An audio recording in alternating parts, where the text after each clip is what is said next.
Session d'été. Session thé. Votre radio vous propose maintenant un enseignement de Monseigneur David Macaire sur le thème « L'évangélisation est née de la miséricorde ». Enseignement réalisé en l'année 2014 lors de la session Adoration. On a fait une petite erreur dans le titre de notre conférence. On a mis « La miséricorde est née de l'évangélisation est née de la miséricorde ». En fait, il aurait fallu trouver un temps en grammaire, un temps qui puisse dire que la miséricorde est naît aujourd'hui et naîtra toujours de la miséricorde. Il n'y a pas d'évangélisation sans la miséricorde. C'est de cela dont nous allons parler aujourd'hui. Nous allons contempler le mystère que Dieu fait avec nous. Le mystère de Dieu. Le mystère de Dieu. Et c'est une très vieille histoire. C'est une histoire qui a commencé peut-être même dans le moment où cette pauvre Ève s'est approchée de l'arbre et a commencé à bavarder avec le serpent. Petite parenthèse, dernièrement, il y a eu une campagne électorale en France et les sondages prédisaient, sinon la victoire, en tout cas, des succès électoraux à un parti politique qui est l'ennemi juré d'un autre parti qui est au gouvernement. Et le ministre de l'Intérieur de l'époque a fait le tour des villes où les sondages prédisaient la victoire de son ennemi. Et le chef du parti ennemi a dit « C'est très simple, si vous voulez savoir où nous allons gagner, il suffit de suivre le ministre et vous allez voir, nous allons gagner toutes les villes où il est allé. » Eh bien, cette phrase purement politique était une phrase prophétique si on l'applique à Satan et au monde et à la victoire de Dieu. Satan va s'attaquer exactement aux lieux et aux choses que Dieu va gagner. Donc il suffit de le suivre. C'est très simple. Il s'attaque à la femme. Mais pourquoi ? Parce que la femme, c'est le joyau de Dieu. C'est celle qu'il a choisie pour faire dans le monde, dans sa création, pour mettre dans sa création l'amour. Pour que l'homme qui était avant ça, un mec, quoi, un gars, quoi. Il est dans son jardin, il s'occupe de ses plantes, il regarde les animaux. Et soudain, il s'endort, et là, quand il se réveille, il ouvre la bouche et il parle pour la première fois. Dieu lui fait la miséricorde, parce qu'il n'est pas encore un être.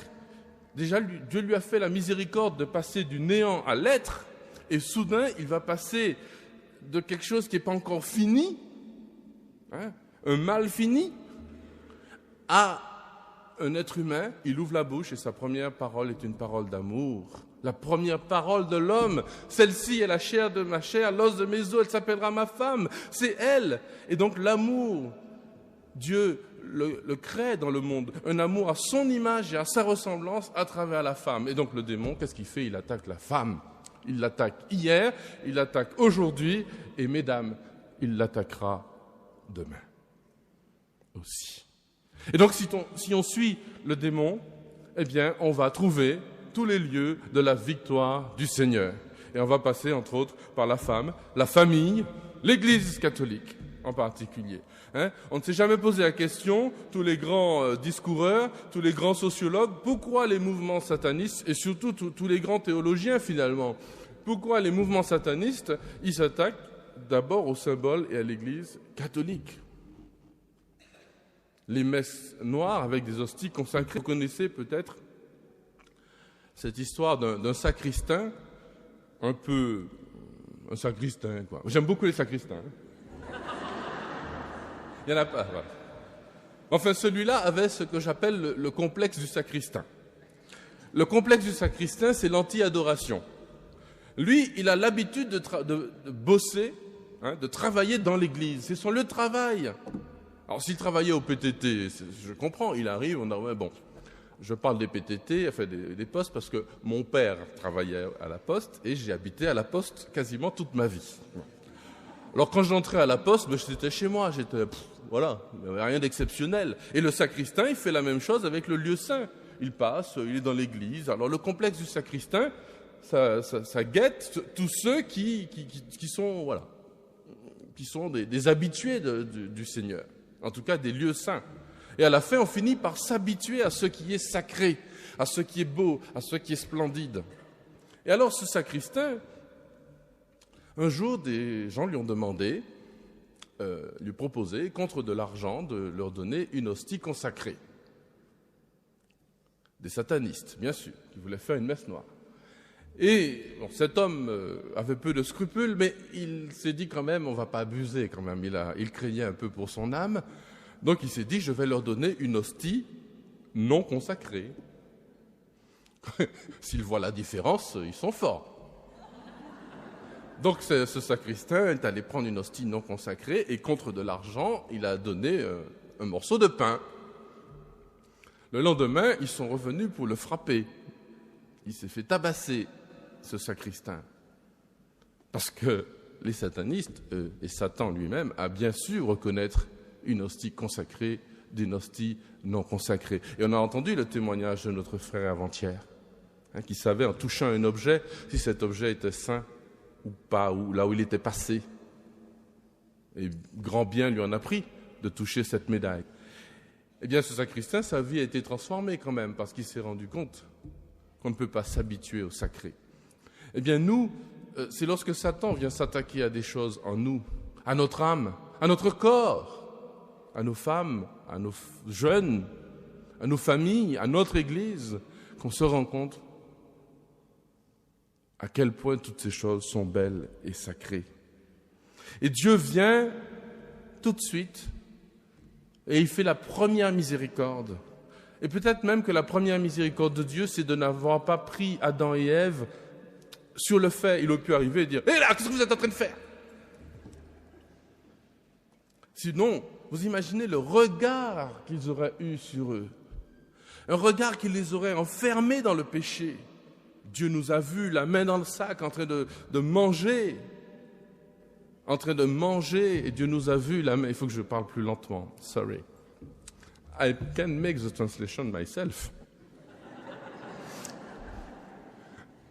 Dieu les a vus en train de manger. Dieu les aurait vus, en train de manger, et donc ils auraient été enfermés dans leur péché. Vous savez, ce regard qu'on a sur certaines personnes en disant « Toi, là, je t'ai vu ». Et Dieu n'a pas eu ce regard. Il vient après. Il vient le soir. Et comme il s'adresse à sa créature qu'il aime, qu'il a créée à son image, il lui laisse la parole. Et ça aussi, c'est une miséricorde. Dieu veut parler avec nous. Mes enfants, mais vous vous rendez compte? Dieu, le Tout-Puissant, veut nous parler comme un ami parle à son ami. Il vient tranquillou, à la brise du soir, pour prendre le thé avec nous. Bling blong. Oh Dieu, entre donc. Fais comme chez toi. Mais je suis chez moi, c'est moi qui ai tout créé. Ben justement, mais tu me l'as donné.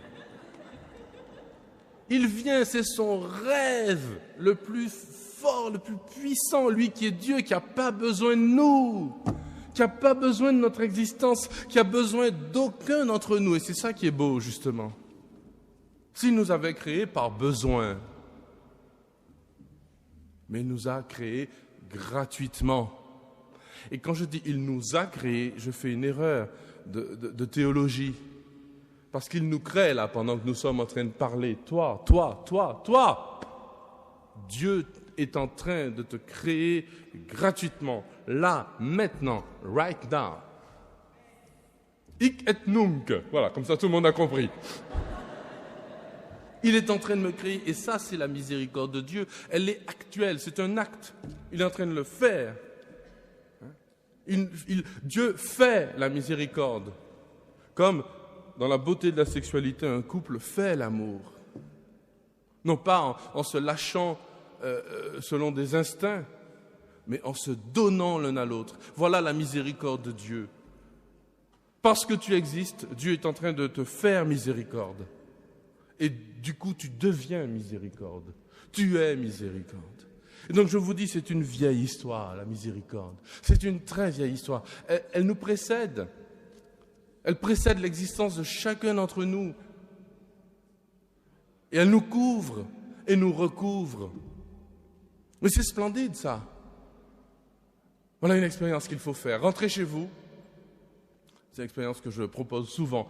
Rentrez chez vous et dans la ville la plus passante, aller dans la place, monter sur une chaise et dites « Je suis une miséricorde ». Pour mes frères, faites l'expérience, vous allez voir. Ça fait du bien. Alors ça ne veut pas dire que je suis le meilleur, le plus sympa, j'ai jamais péché, je suis blanc comme neige. Enfin... Oh, c'est compliqué. Bon. Et ensuite, Dieu va donner des peaux de bêtes à ces pauvres imbéciles d'Adam et Ève qui ont été si ignares, finalement si bêtes. Ils vont se séparer entre eux, ils vont vouloir se dominer, ils vont être mal dans leur peau, mal dans leur corps. Et Dieu va leur donner des peaux de bêtes. Une histoire qu'on raconte souvent quand on parle de miséricorde, c'est, vous savez, une fois qu'ils se retrouvent nus, ils se font des pagnes avec des feuilles de figuier. Exact, très bien. Vous avez lu la Bible, dans la Genèse. Certains disent des feuilles de vigne. Non, ça c'est dans la mythologie grecque. Il ne faut pas confondre. Et pourquoi des feuilles de figuier? Eh oui, c'est ça. Ils se sont trompés, ça gratte le figuier. Alors vous imaginez? Ils arrivent avec leurs feuilles de figuier. Ils sont ridicules. Eh bien, précisément, le ridicule, c'est exactement ce que le démon veut pour l'homme. Il veut nous ridiculiser. Il ridiculise l'homme. Quand on voit ces hommes et ces femmes qui s'habillent n'importe comment avec des... J'ai rien contre la mode, moi je suis à la mode du XIIIe siècle, bon. Mais c'est une mode quand même. Je lance une mode. Mais il y a des modes qui sont ridicules, ça ridiculise les femmes. Ça ridiculise les garçons.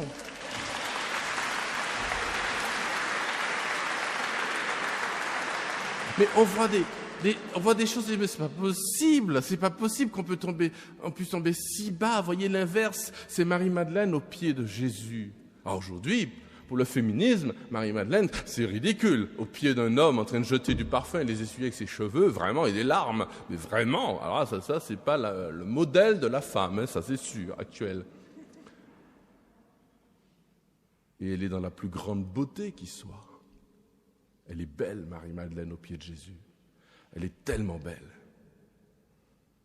Et nous qui la fréquentons tous les jours, le père Florian ici, qui vit avec elle. Alors je ne suis pas jaloux parce que à la Sainte-Baume, nous avons le reliquaire qui voyage. Donc lui, il vit avec elle, mais moi, je sors avec elle.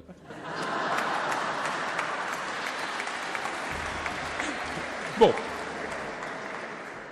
Ah, c'est Marie-Madeleine, hein? Bon. Justement, cette femme sensuelle, elle reste sensuelle, elle reste belle. Elle aime les hommes, elle les aime, mais elle les conduit à Jésus. Elle ne connaît plus que Jésus, sa sensualité, tout. Et vous voyez, avant d'arriver à Marie-Madeleine et la miséricorde en Marie-Madeleine, je voulais dire comment Dieu, pendant tout l'Ancien Testament, a posé les bases. Vous savez, la théologie des entrailles.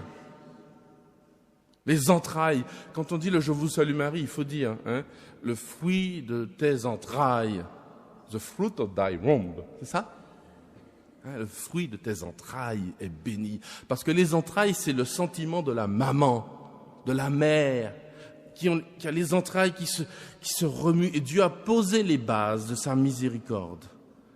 Au livre d'Osée, au chapitre 11, d'un des plus beaux textes que j'ai reçu dans mon groupe de prière avant d'entrer au noviciat il y a une vingtaine d'années chez les Dominicains. Ce beau texte J'ai mené Israël chaque jour au désert, je lui ai tenu la main, je l'ai posé sur mes genoux, je l'ai cajolé, je l'ai câliné. Mais ils n'ont pas compris que je prenais soin d'eux. Et c'est une mère qui parle. Dieu est maman dans la miséricorde. Ce Père, le Père éternel, se révèle comme une maman lorsqu'il s'agit de guérir ses enfants de sa miséricorde. Et il n'a jamais cessé et ne cessera jamais de le faire. Et cette miséricorde va éclater dans le don du Fils unique. Et la personne qui en premier va être douchée de cette miséricorde, enfin, c'est d'abord Marie, bien sûr, qui est la mère de miséricorde. Mais la première personne dans l'Évangile qui va venir demander à Jésus, non pas une guérison physique, mais une guérison de son cœur, parce que physiquement, Marie-Madeleine, ça allait plutôt bien. Elle était en bonne santé, elle avait de l'argent, elle était bien. Ça ne peut pas se traduire, mais pour ceux qui sont là, ils le voient en direct. Mignonne, quoi. Une belle plante. Donc elle vient, aux yeux du monde, elle n'a rien à demander au Christ. Justement, et en elle éclate, à l'état pur, j'ai envie de dire, la miséricorde qui répond à la misère. Et quelle est la phrase, finalement, la dernière phrase, et en même temps, d'une certaine façon, la première que Jésus va prononcer envers Marie-Madeleine, va dire à mes frères. Donc, la première personne à être miséricordiée, à être guérie de 7 démons, celle qui était trempée dans le péché, quand on trempe sa tartine dans son café au lait le matin, imbibée du péché, dégoulinante de péché, va être la première dans une pureté incroyable. D'ailleurs, certains pensent que c'est même pas elle. Enfin, il y a des théologiens qui disent « mais non, c'est pas la même, etc. » Si, justement, c'est ça qui est beau. C'est la même qui est l'apôtre des apôtres. La première miséricordiée et la première apôtre. Et c'est cela qui va se réaliser, qui se réalise dans la vie de l'Église. Le premier à être touché, et plus nous sommes baignés dans la miséricorde, eh bien plus nous sommes des apôtres. Il y a une très belle phrase, je n'ai pas une Bible sous les yeux, malheureusement, je suis un mauvais prédicateur, mais dans Hébreux, chapitre 6, au verset 4, je crois, qui définit celui qui a la foi. Celui qui a la foi, c'est celui qui a goûté, qui a été participant de l'éternité, qui a goûté la présence de Dieu, qui a goûté la parole, vous voyez, qui a été illuminé. Et le texte insiste de cette expérience d'être complètement rempli de la miséricorde de Dieu. Je suis une miséricorde. Amen. Tiens, on va le faire à l'américaine. Vous allez vous tourner vers votre voisin et lui dire « Tu es une miséricorde ».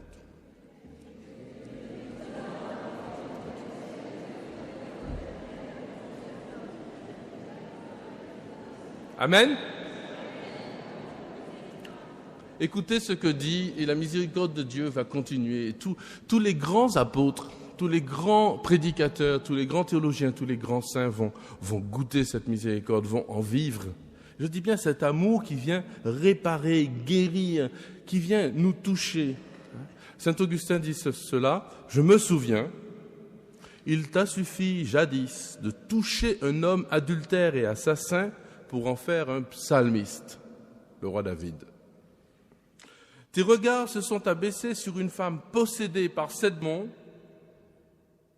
sur Madeleine.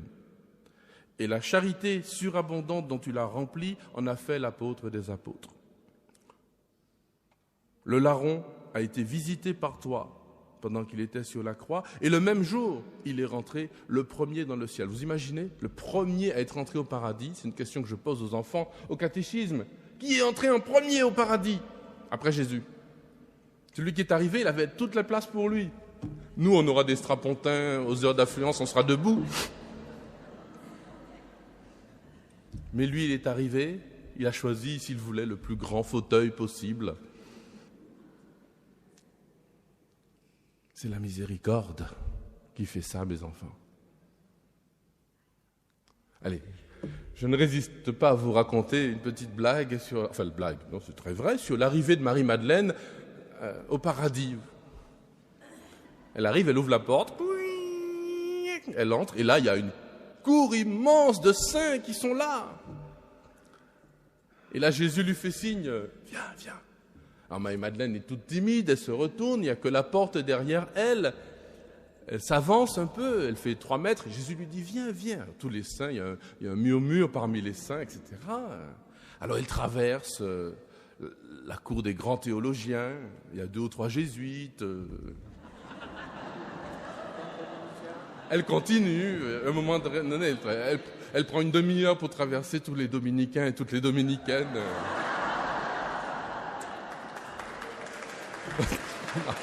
Pardon. Enfin, visiblement, il n'y aura pas moi, hein, si je continue comme ça. Et elle traverse le cœur des ascètes, puis le cœur des vierges. Et à chaque fois, Jésus dit, viens, viens.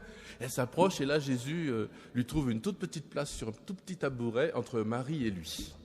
Elle s'assoit et au moment où on s'assoit, on entend une des vierges qui dit « Si on avait su !»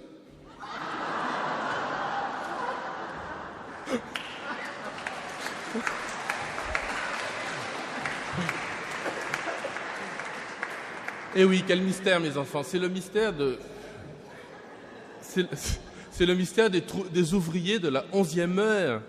C'est le mystère du Fils prodigue. C'est le mystère de la miséricorde.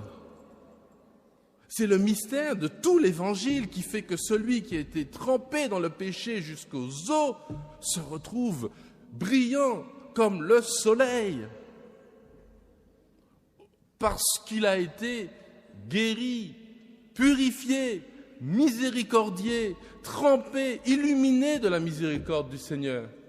Et donc, n'ayons pas ce complexe ni du sacristain, ni du fils aîné, du fils prodigue, ni des ouvriers de la première heure qui disent « Mais comment ça se fait? Moi, j'ai toujours travaillé, j'ai toujours été dedans, j'ai toujours suivi le Seigneur. » Toujours. Il y a des chrétiens Astérix et des chrétiens Obélix. Les chrétiens Obélix, ils sont tombés dans la marmite quand ils étaient petits. Moi, j'en fais partie. Je suis tombé là-dedans quand j'étais petit. Voilà. Tout ça, ça me paraît tellement normal, normal, justement. Méfions-nous pour les chrétiens Obélix, si vous en faites partie. Méfions-nous de ce complexe d'Obélix qui consiste à croire que tout ça, c'est évident d'être catholique, de venir à la messe, de venir dire le rosaire, de fréquenter la Vierge Marie, de recevoir la bénédiction du Père, de recevoir... On pense que c'est évident, que c'est normal, tranquille. J'avais un ami prêtre comme ça qui est un prêtre qui a beaucoup compté dans ma vie, mais c'est un prêtre de son époque. Pour lui, être prêtre, c'était un petit peu être animateur socioculturel, quoi. Enfin, je suis un peu méchant, mais c'était ça, hein. Il disait la messe une seule fois par semaine, en dehors du dimanche, parce qu'il ne faut pas abuser des bonnes choses. Je cite. Bon, bref. Donc cet homme, voilà, pour lui, être prêtre, c'était un service. Et en plus, c'était un bon prêtre, hein, c'est un gars bien. Hein, mais il était comme on l'avait formé à son époque. Un jour, il va en Haïti et il entend au loin des tambours de vaudou. Alors, il va voir le vaudou, des gens qui dansent avec des tambours. C'est culturel. Évidemment, pour ce genre pour lui, les esprits, ça n'existait pas. Les anges, c'était une façon de parler. Il y a la dimension mystique, surnaturelle des choses n'existait quasiment pas.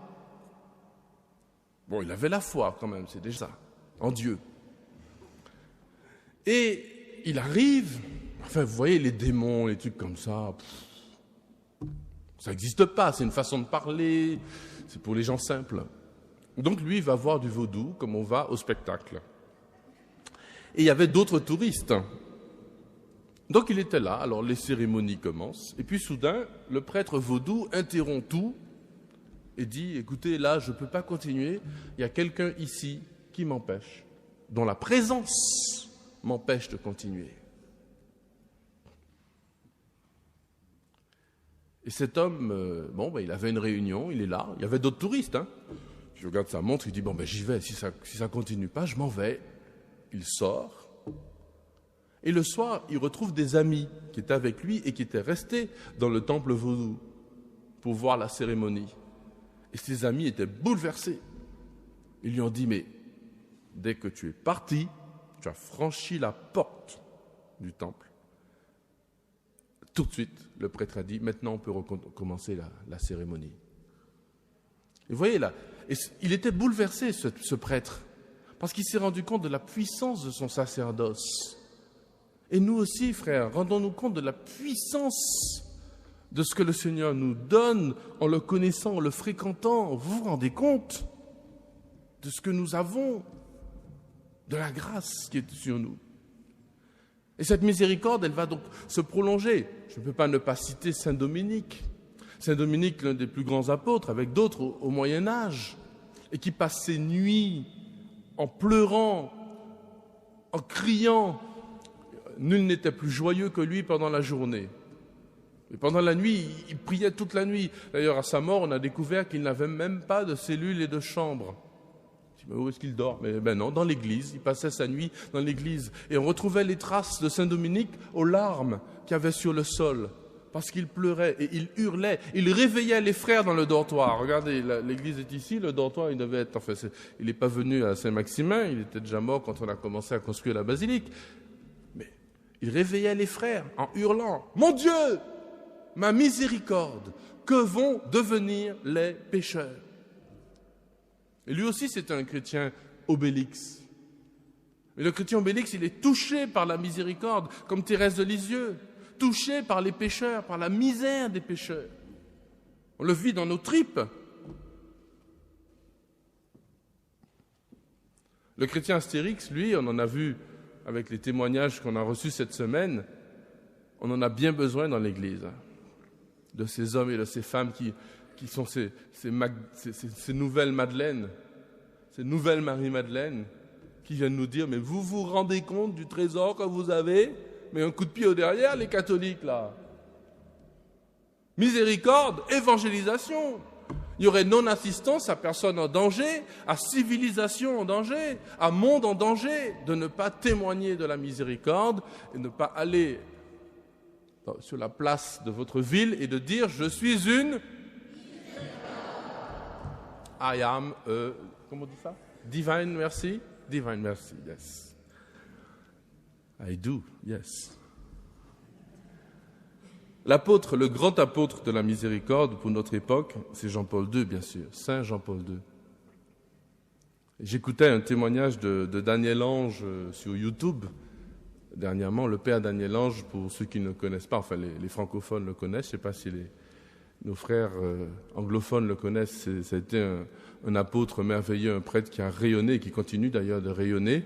Pour les jeunes de ma génération, c'était l'un des prêtres qui vraiment témoignait de la puissance, de l'amour de Jésus. Je me rappelle au JMJ ou dans des moments de rencontres, des rencontres comme les nôtres. Et Daniel Ange on est des centaines, certainement des milliers, à avoir été convertis par sa parole et par son témoignage.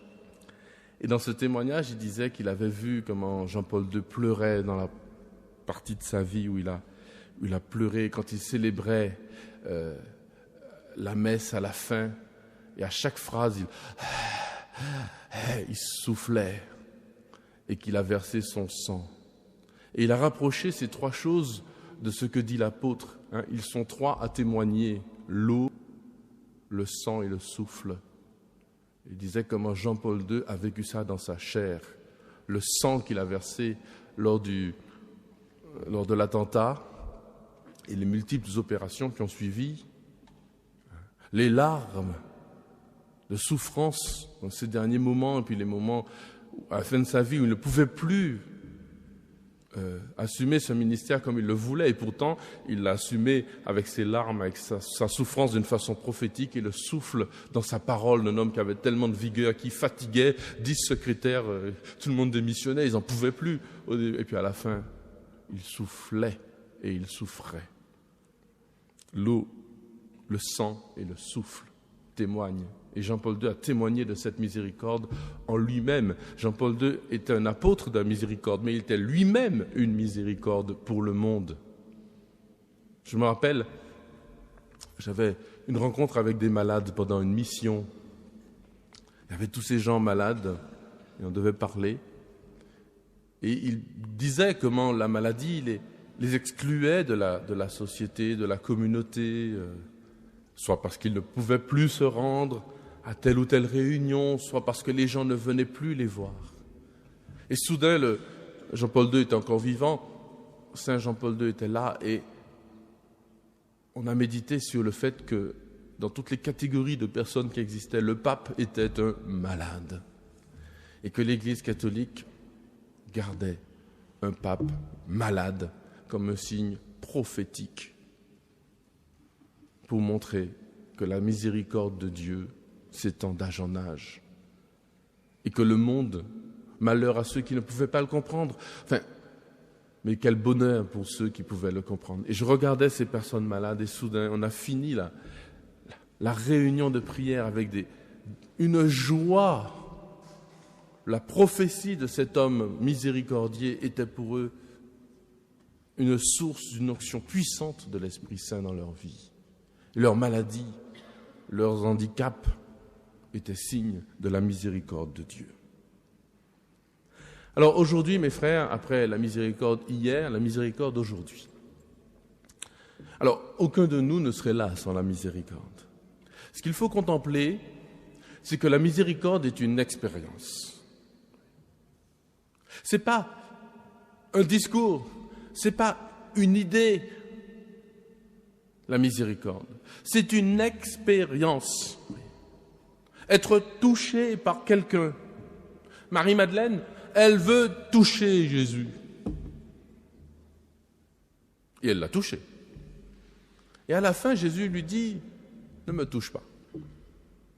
Mais ça, c'est à la fin. Ça, c'est à la fin. Et je comprends qu'elle veuille toucher. Jésus la renvoie à une autre expérience, à une autre miséricorde. C'est pour ça que je vous dis que l'évangélisation n'est pas née de la miséricorde, mais elle naît à chaque instant et naîtra toujours de la miséricorde. Marie-Madeleine veut toucher Jésus, mais Jésus lui dit, il y a une autre miséricorde que tu dois toucher, ce sont tes frères. Alors va dire à mes frères, tu veux toucher Jésus, touche l'Église. Tu veux toucher Jésus, touche l'Église, car l'Église catholique est miséricorde dans ce monde. Elle est le signe de la miséricorde. Elle n'est pas le club des gens les plus sympathiques, des plus beaux, des mieux formés, etc., etc. Enfin, regardez-vous, ce ne serait pas vous qu'on aurait choisi. Moi, peut-être.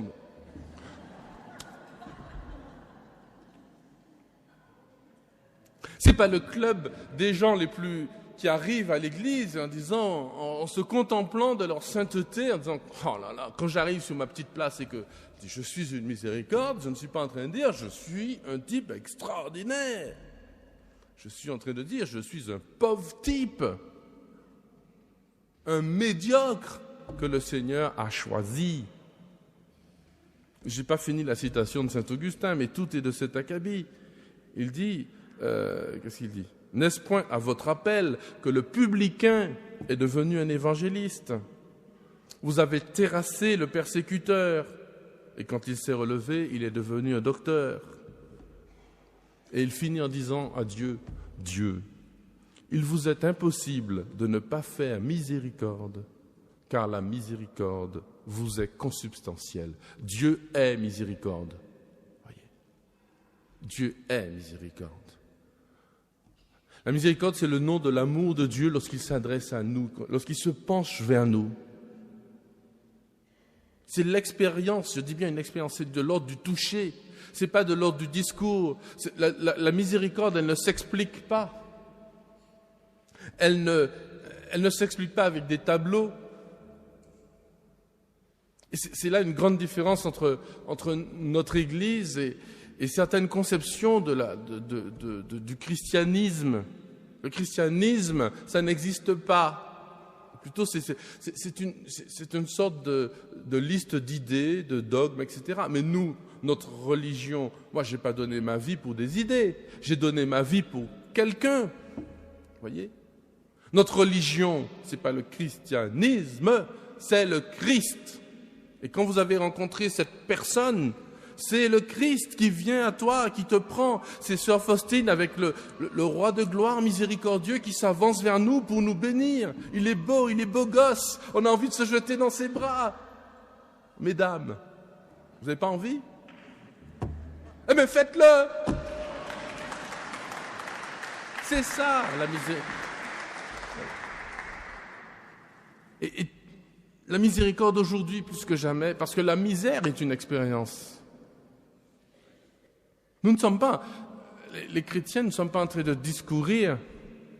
Nous ne sommes pas en train de discourir en disant le péché, c'est très mauvais. Les débauches, c'est pas bon. Si c'était ça, le bien et le mal, et c'est tout le jeu de la franc-maçonnerie, c'est tout le jeu de ceux qui s'opposent à l'Église et à ce que l'Église est. L'Église n'a pas d'ennemis, mes enfants, d'ailleurs, entre parenthèses. Nous, comme catholiques, nous n'avons personne, nous ne définissons personne comme notre ennemi.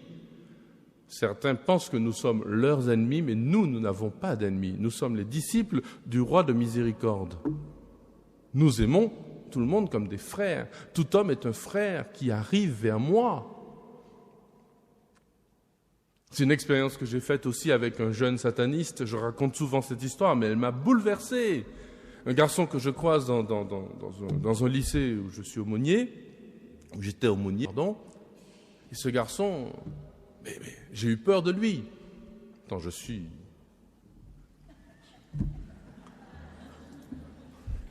Et pour ceux qui sont à la radio, je fais quand même 120 kilos et 1m85, quoi.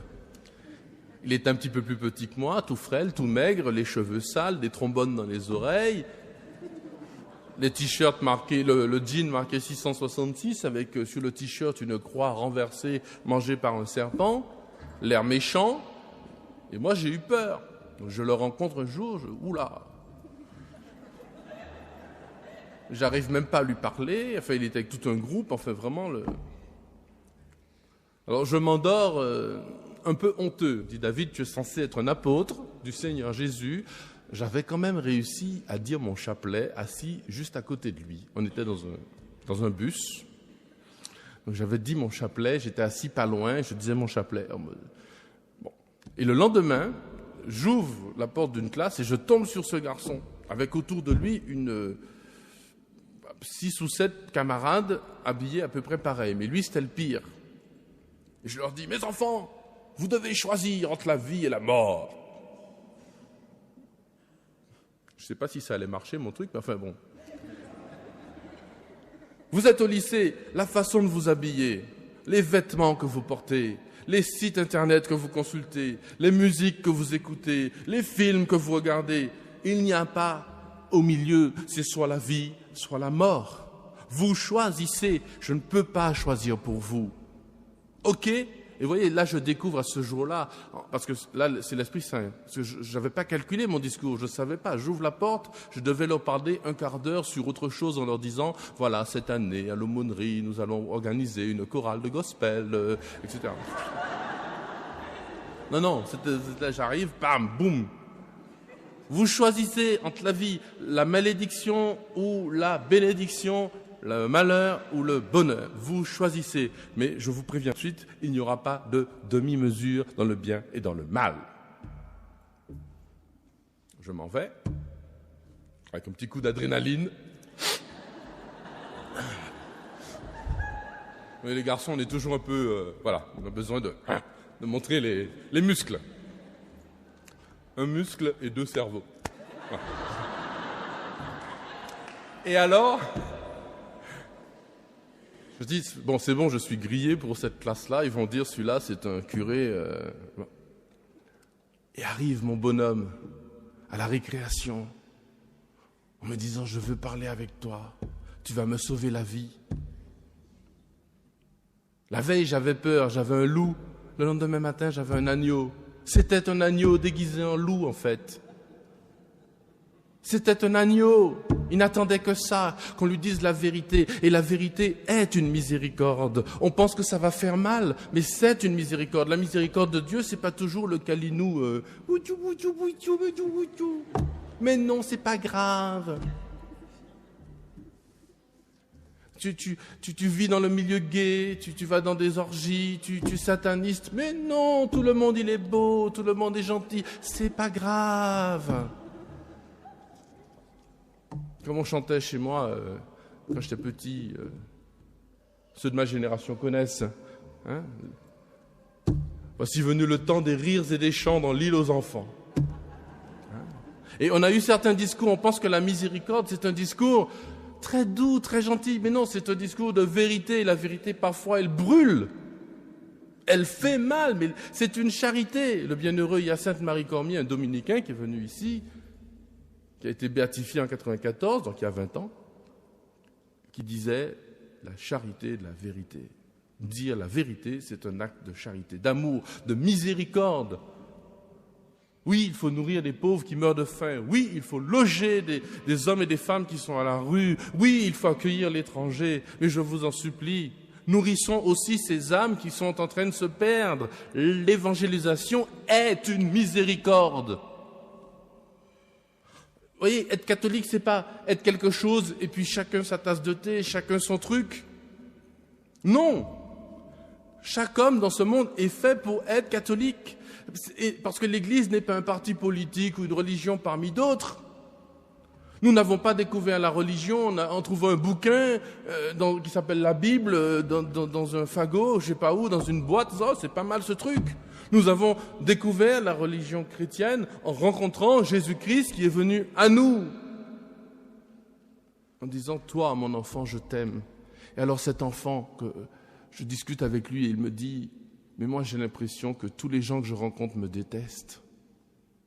Quand je vois quelqu'un dans la rue, j'ai l'impression que cette personne me déteste et il me dit une phrase terrible. David, je n'ai confiance qu'en une seule personne, en toi. Ça fait 2 heures qu'on se connaît, mon bonhomme. 2 heures. Il faut dire que je l'avais ramené au couvent aussi. À la sortie de la messe, les frères me voient arriver, parce que moi j'étais en apostolat, donc les frères sortent de la messe en procession, et moi j'étais dans le couloir avec mon bonhomme, avec ses cheveux longs, son t-shirt, son machin 666, etc. Et là devant les frères, je faisais vraiment le super apôtre. Les frères arrivaient, s'écartaient, voyaient ce gars qui était hirsute, un agneau.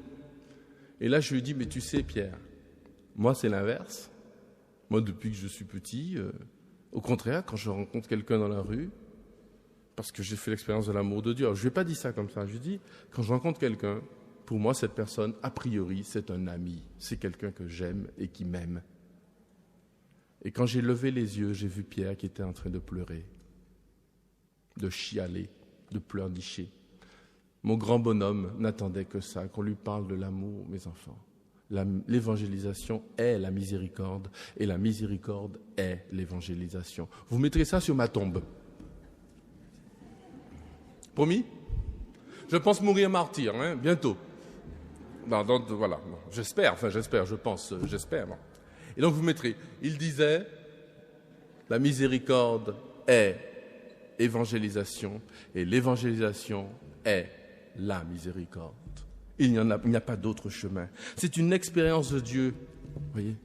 C'est l'expérience de la bénédiction du Père. Dieu nous bénit. On a besoin de se sentir béni. La malédiction, c'est l'une des choses les plus terribles. D'ailleurs, c'est la seule chose qui existe dans ce monde et qui détruit. Alors, on envoie des gens chez des psys, on envoie des gens, et parfois on en a besoin. Mais c'est en fait parce qu'on se sent maudit, soit par ceux qui nous précèdent, et parfois c'est vrai. C'est vrai, on a été maudit par des gens qui nous ont précédés, et on passe des années. Si on ne connaît pas la prière, si on ne connaît pas la bénédiction du Père, on passe des années à rechercher cette bénédiction. Et la malédiction nous envahit, et parfois on se maudit soi-même. Ça, c'est le degré absolu, c'est ce que le démon recherche. Parfois, il vous fait pécher, il vous tente. Vous voyez, le carré de chocolat qui vous dit « mange-moi, s'il te plaît ». Bon, c'est peut-être le carré de chocolat, c'est peut-être pire. Hein, ça peut être la médisance sur votre voisine qui dit « elle est tellement méchante, vas-y, dis une petite parole méchante, mais qui reste dans la charité, apparente, dans le silence. Ah, madame une telle, je préfère ne pas en parler. »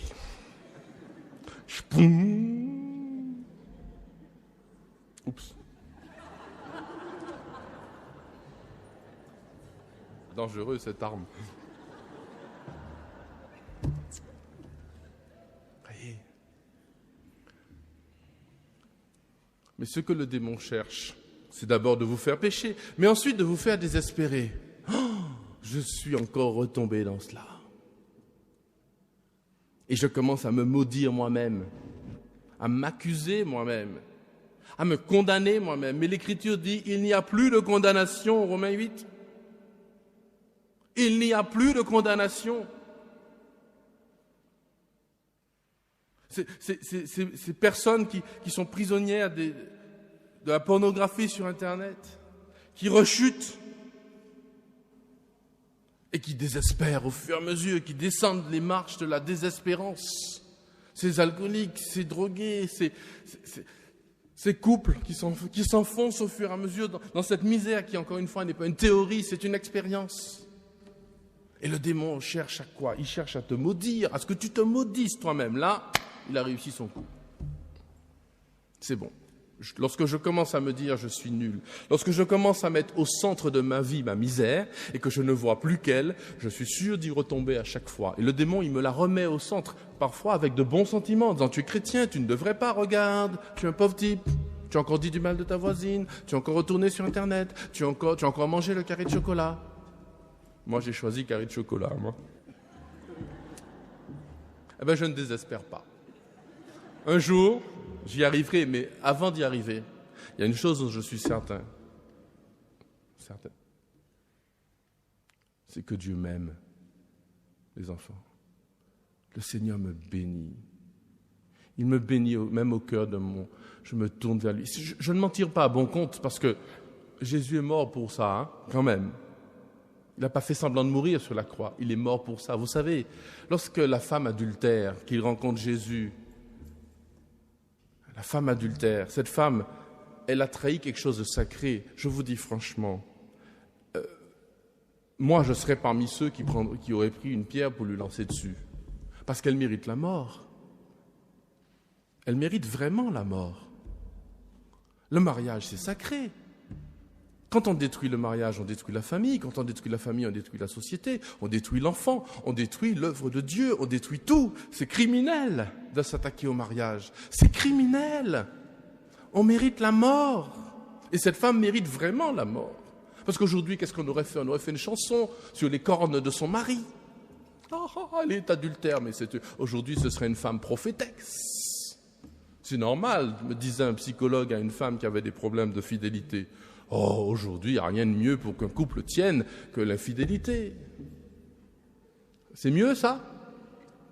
Elle mérite la mort, mais Jésus, au moment où il dit, d'abord, il m'aurait dit, à vous, à moi et aux pharisiens, comme il l'a dit, celui qui n'a jamais péché, qu'il lance la première pierre. Bon, donc ok, moi j'aurais mis ma pierre par terre, je serais parti.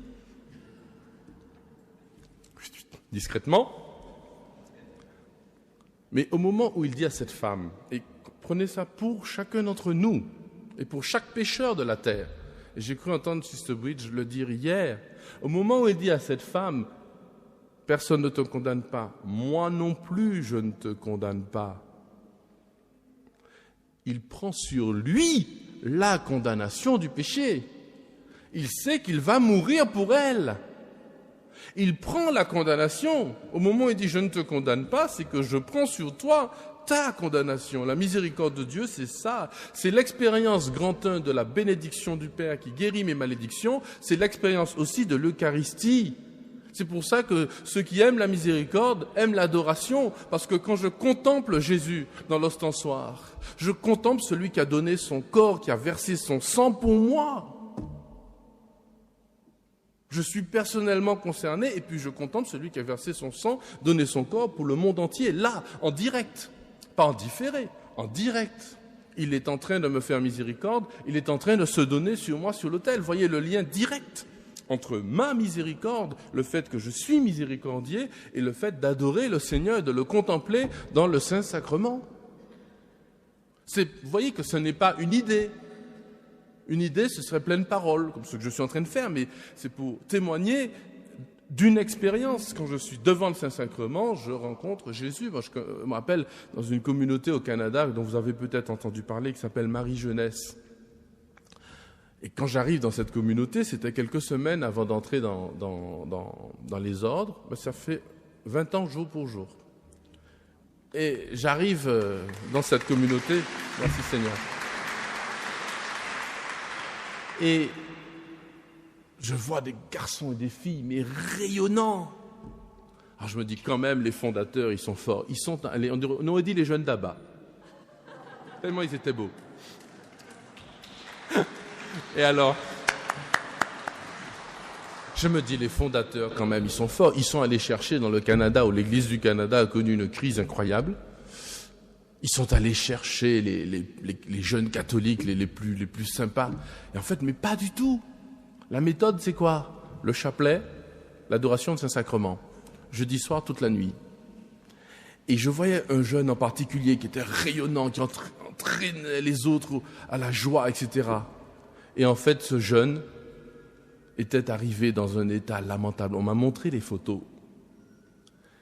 Et le fondateur m'a dit, Réal, il m'a dit, tu vois, un soir, on lui a rien dit, il est arrivé devant le Saint-Sacrement, on lui a proposé. Il était devant, il est arrivé, il était courbé comme ça. Et il s'est mis devant le Saint-Sacrement, et alors que tout le monde se prosterne devant le Saint-Sacrement, il s'est redressé. Il a regardé Jésus toute la nuit. Et là, c'est devenu un autre homme. C'est devenu un homme, tout court. Il est devenu vivant devant Jésus miséricorde, devant Jésus qui nous illumine de ses rayons. Amen.